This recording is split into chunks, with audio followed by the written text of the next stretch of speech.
Master అందరూ బాగున్నారా? హైదరాబాద్ లో ల్యాండ్ రేట్లు బాగా తగ్గినాయి అంట. టిఆర్ఎస్ గవర్నమెంట్ పోయిన తర్వాత, రేవంత్ రెడ్డి గారి సర్కార్ వచ్చిన తర్వాత ఈ హైడ్రాన్ ఏవో కొత్త కొత్త రూల్స్ తీసుకురావడం వల్ల చాలా వరకు రియల్ ఎస్టేట్ భూమి అనేది పడిపోయింది. అంటే ల్యాండ్ పెరగట్లేదు. టిఆర్ఎస్ గవర్నమెంట్ ఉన్నప్పుడు ఇంత ముందులా పెరగట్లేదు. కాబట్టి మనం ఇప్పుడు కొనొద్దు. పెరిగిన తర్వాత కొనాలి. పెరిగిద్దో లేదో, అసలు ఇప్పుడు కొనేస్తే మనం ఇరిగిపోతామో. అయినా రేట్లు తగ్గినప్పుడు కొంటామా ఏంటి చిరాగ్గా? పెరిగినప్పుడు పెరుగుతుంటే అప్పుడు కొనాలి అని ఇలా ఆలోచిస్తున్న చాలా మంది అమాయకులు అనొచ్చు యాక్చువల్లీ చెప్పాలంటే. ఎందుకంటే ఎప్పుడైనా సరే స్టాక్ మార్కెట్ చేసే వాళ్ళు చాలా మంది ఉంటుంటారు. ఈ వీడియో చూస్తుండొచ్చు. తెలివైనోడు ఏం చేస్తాడు? ఏదైనా స్టాక్ మార్కెట్ పడిపోయిన తర్వాత దాని మీద ఇన్వెస్ట్ చేసి వెయిట్ చేస్తాడు. వెయిట్ ఏదో 2-3 ఇయర్స్ వెయిట్ చేస్తే అది ఇచ్చే రిటర్న్స్ 10 టైమ్స్ 100 టైమ్స్ కూడా ఉంటాయి. కొంతమంది అంటే బయ్యర్స్ ఈ రోజు కొని రేపు అమ్మేసి లేదా రేపు కొని వారం తర్వాత అమ్మేస్తే వాళ్ళు ఏం చేస్తాడు? పెరుగుతూ వెళ్తున్నది అని అంటారు. వారం తర్వాత అది పడవచ్చు, పెరగవచ్చు. అది చెప్పలేం. అది లక్. ఇది తెలివి. కాబట్టి హైదరాబాద్ లో నిజంగా ఎవరైనా సరే ఇల్లు కానీ ఓపెన్ ల్యాండ్ కొనాలనుకుంటే దీన్ని మించిన బెస్ట్ టైం ఏదీ లేదు. ఎందుకంటే గత 3 సంవత్సరాల్లో ఎక్కడున్న రేట్లు అక్కడే ఉన్నాయి. మహా అయితే పాతికో పరకో పెరిగింది తప్ప ఏది కూడా రయ్యమని దూసుకెళ్ళలేదు. అలానే సేల్స్ ఆగిపోయినాయి, ఎవడో కొనట్లేదు అని కూడా మీ అమాయకం. ఎందుకంటే మేము మార్కెట్లో ఉన్నాం. మాకు తెలుసు ఎక్కడ ఎలాంటి ఏరియాలో ఎన్ని సేల్స్ అవుతున్నాయి మాకు తెలుసు. కొన్ని కొన్ని కంపెనీలు ఉన్నాయి. నేను పేర్లు చెప్పను. ఎందుకంటే నేను ఎవరికి ప్రమోట్ చేయను. కాబట్టి అలాంటి కంపెనీస్ లో సేల్స్ జరిగేవి జరుగుతూనే ఉన్నాయి. ఇన్వెస్ట్ చేసే వాళ్ళు ఇన్వెస్ట్ చేస్తూనే ఉన్నారు. అందరి టార్గెట్ ఒకటే. నెక్స్ట్ వాళ్ళు అనుకున్న గవర్నమెంట్ వస్తే మళ్ళీ డబల్ త్రిబుల్ అయిపోద్దని ఒక ఆశ. లేదంటే రేవంత్ రెడ్డి గారు అనుకుంటున్న ఆ 4th సిటీ కనుక కన్స్ట్రక్షన్ ఆయన చెప్పినట్టు చేయగలిగితే ఖచ్చితంగా పెరుగుతాయని నమ్మకం. సో ఈ రెండింటి మధ్యన మార్కెట్ అనేది నడుస్తుంది. హైదరాబాద్ కాదు, తెలంగాణ మొత్తంలో అలా ఉంది. అసలు తెలంగాణ హైదరాబాద్ ఎందుకండి? ప్రపంచం మొత్తం, ఇంకా మన ఇండియా మొత్తం, ప్రపంచం మొత్తం అంతే ఉంది. మన ఫాదర్లు చేశారు కదా తప్పులు. మీకు మోకిళ్ళ పేరు విన్నారు కదా? మోకిళ్ళలో ఒక 10 సంవత్సరాల క్రితం 2,500 3,000 గజం. ఇప్పుడు ₹1,00,000 తక్కువ ఇప్పించండి అక్కడ. శంకరపల్లి తెలుసా? శంకరపల్లిలో 2012-13లో నేను తిరిగా. నేను కొన్నానే తిరిగా. 1,200 1,500 గజం. ఎకరం కూడా దాదాపు 20 లక్షలు, 15 లక్షలు, 18 లక్షలకు ఆ టైంలో ఇచ్చేస్తా అన్నారు. బట్ మా నాన్నగారు ఇన్వెస్ట్ చేయలే. ఇప్పుడు ఏమైంది తెలుసా? 30,000 పైన ఉంది గజం. మేము అడిగిన 18 లక్షలు 20 లక్షలు ఉన్న ఎకరం 5-6 కోట్లు, ఇంకా ఎక్కువ కూడా ఉంది కొన్ని ఏరియాల్లో. నేను చెప్పేది లోపల, బయటకి ఇంకా చాలా ఎక్కువ ఉంది. కాబట్టి ఇలా ఒకటి రెండు అని కదా. బోడుప్పలు తెలుస్తుంది, బోడుప్పలు ఉప్పల దగ్గర. బోడుప్పలు అడివి అనేవారు. అక్కడ ఏం లేదు అక్కడ. అది ఇప్పుడు ఎలా ఉంది తెలుసా? గజం 60 నుంచి 70 వేలు. మీ అందరికీ తెలిసి కుకటపల్లికి కేపీహెచ్పి కాలనీ గురించి చెప్పాలంటే ఇంకా సరిపో.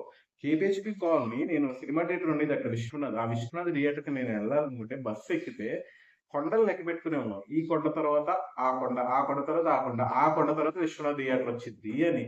ఇప్పుడు మరి ఎలా ఉందండి కేపీహెచ్పి కాలనీ?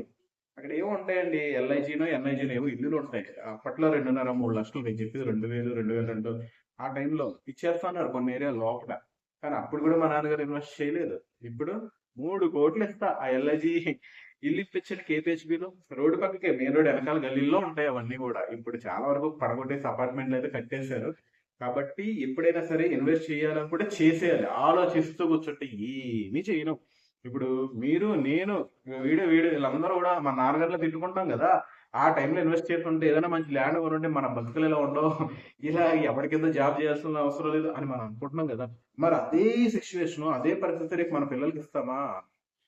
ఒకప్పుడు రూపాయల్లో ఉండి, తర్వాత వందలు, తర్వాత వేలు, ఇప్పుడు లక్షలు. చాలా చోట్ల లక్షలు కూడా కాదు, కోట్లు. రేపు కోట్లు కూడా కాదు, కోట్ల కోట్లు. మరి ఎంత జీతాలు వస్తాయి మొత్తం, ఎంత కొనగలరు? కాబట్టి హైదరాబాద్ లో అయినా, తెలంగాణలో అయినా, ఆంధ్రప్రదేశ్ అయినా ఎక్కడైనా మార్కెట్ డల్ ఉంది అంటే మీరు ఇన్వెస్ట్ చేయడానికి మంచి అవకాశం, మంచి ఛాన్స్ అనుకోవాలి. అలా అని చెప్పేసి ఎక్కడ పడితే అక్కడ, ఎవరితో పడితే ఆడితే వెళ్ళి కొనకూడదు. తెలుసుకోవాలి, మార్కెట్ గురించి తెలుసుకోవాలి.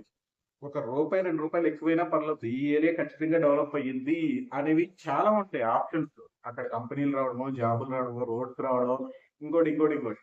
అలాగా అవి చూసుకొని కొనుక్కోవాలి తప్ప ఎక్కడో వెళ్ళిపోయి అమరావతి దగ్గర తుప్పల్లో కొనుక్కొని వచ్చేసి పెరగలేదు పెరగలేదు అనుకోవడం కాదు.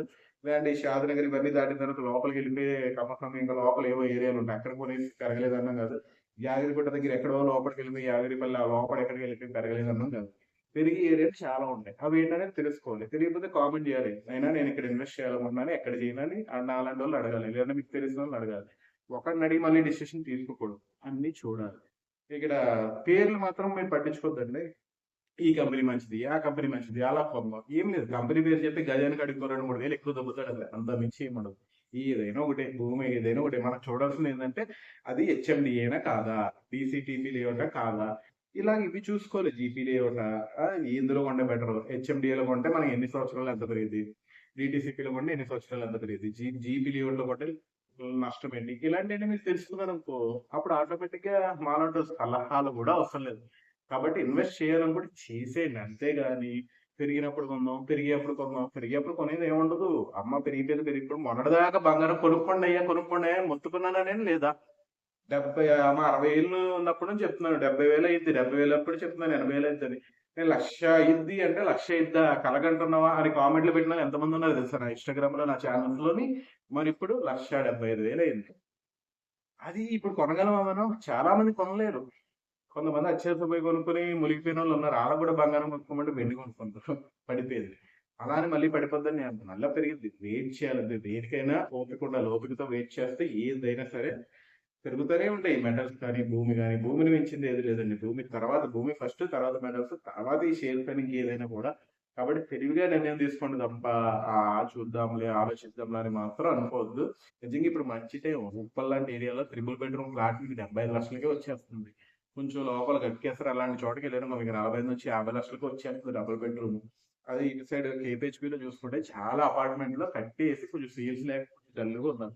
వాళ్ళు చెప్పడం 70 చెప్తారు కానీ మీరు కూర్చుని డబ్బులు పట్టుకుని రెడీగా ఉంటే 60 అయినా కూడా ఇచ్చేయడానికి రెడీగా ఉన్నారు. అదే ఇంకొంచెం దూరం వెళ్ళాను మియాపూర్ దాటి హ్యాపీగా 3 బెడ్రూమ్ 75 నుంచి మీరు 80 లక్షల్లో కొనుక్కోవచ్చు. పెద్దది 1200, 1150. సారీ, డబుల్ బెడ్రూమ్ అయితే 1200, 1150. అదే 3 బెడ్రూమ్ అయితే 1600, 1500, 1800 అలా వచ్చేస్తాయి అనమాట. కాబట్టి ఆలోచించి నిర్ణయం తీసుకోండి. ఇంకా ఎదురు చూడొద్దు. ఎదురు చూసే డబ్బులు ఉంటే మాత్రం కొనుక్కోండి. డబ్బులు లేకపోతే ఏం చేయలేము. అలా అని ఏదో 10%, 20% కట్టేసి మొత్తం ఈఎంఐ మీద పెట్టేద్దాం అని కూడా అనుకోకండి. ఒకవేళ మీరు సాఫ్ట్వేర్ అయినా లేకపోతే మీ కొడుకులు సాఫ్ట్వేర్ అయినా, ముందు సాఫ్ట్వేర్ జాబులకి గ్యారంటీ లేదు. ఏ టెక్నాలజీ వచ్చి చాలా వరకు జాబులు తినేస్తుంది. సో అప్గ్రేడ్ అయినోడే ఈఎంఐలు కట్టే రేంజ్కి వెళ్తాడు, లేకపోతే మళ్ళీ అప్పుల పాలు అయిపోతారు. కాబట్టి మినిమం ఒక 40-50% డబ్బులు మీ దగ్గర ఉంటే నిర్ణయం తీసుకుని ముందు అడిగేయండి.